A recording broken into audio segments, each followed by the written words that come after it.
Pureora. This is Pureora forest, which is where there was campaigns to save the forest back in 1978. None of these big native trees would be here, these birds wouldn't be here if it wasn't for the people that campaigned for the forest back in the day.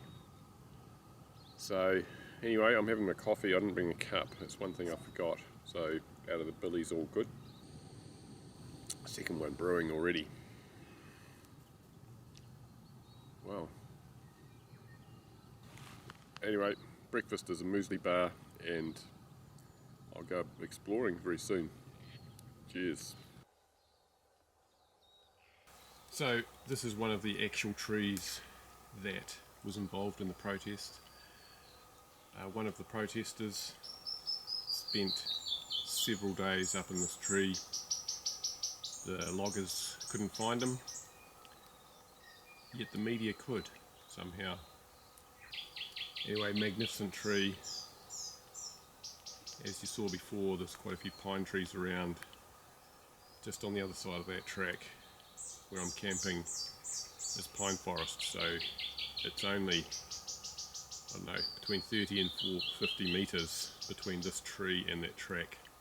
So close to losing this. In fact, there's a bulldozer track only probably 10 metres away from here, so yeah. Anyway, still here, thanks to those people. So this is that bulldozer track that I mentioned. There's very little growing on it. It's compacted and the roots can't really get in. So anyone that tells you that mechanical damage to trees or forest is only short term, this is 45 years plus. Look after the trees.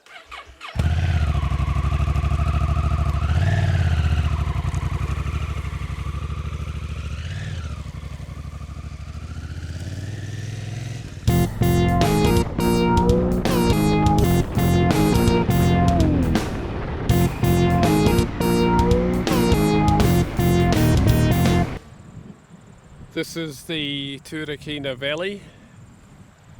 You can see the steep sided slopes of Papa.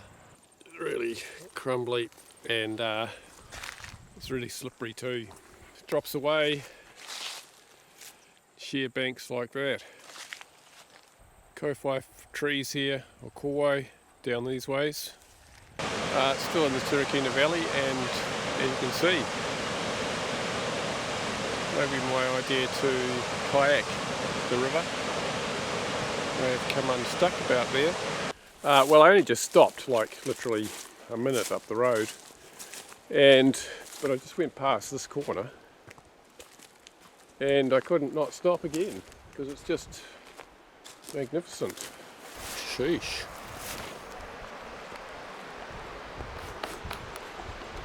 It's straight down there.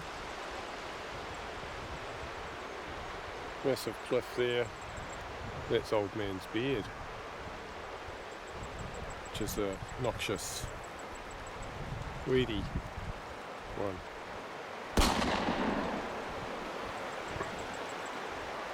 See the hills, quite brown on top.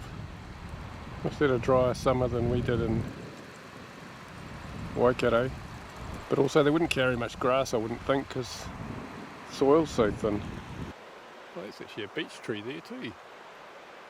Native beech. That one leaning out over. Alright, day 3 of my mini adventure. I'm north of Hunterville, going up here. This is Watershed Road, gravel road. Lots of forestry in this area. You can see in the distance logging happening over there. Nice little patch of bush just down here, and that one in the middle is a nice rata.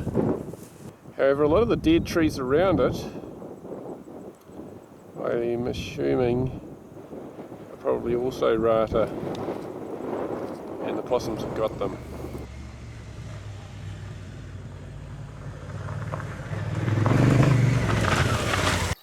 Horses, dogs, sheep.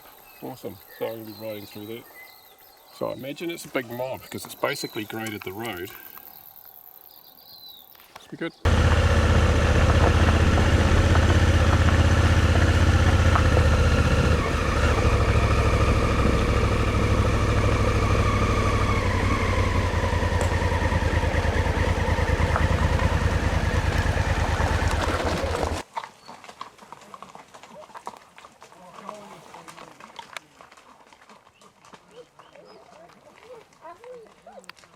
So they've got a couple more corners to go and then they're off the road. So how many dogs is that?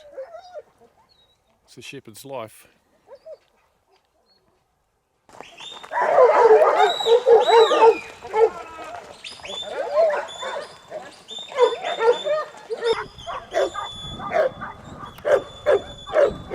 So I presume they're going to that woolshed over there where all the other sheep are. That's the head of the mob. But it's quite a few sheep.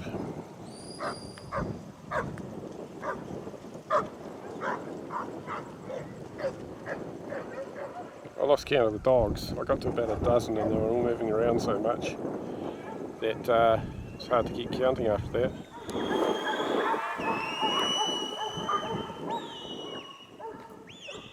So I wonder if sheep communicate. How does the one at the front know to keep going and keep running?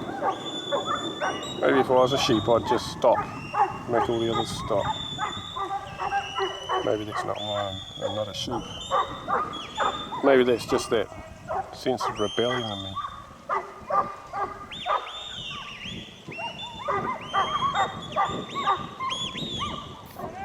There you go, watch this at night. Count sheep.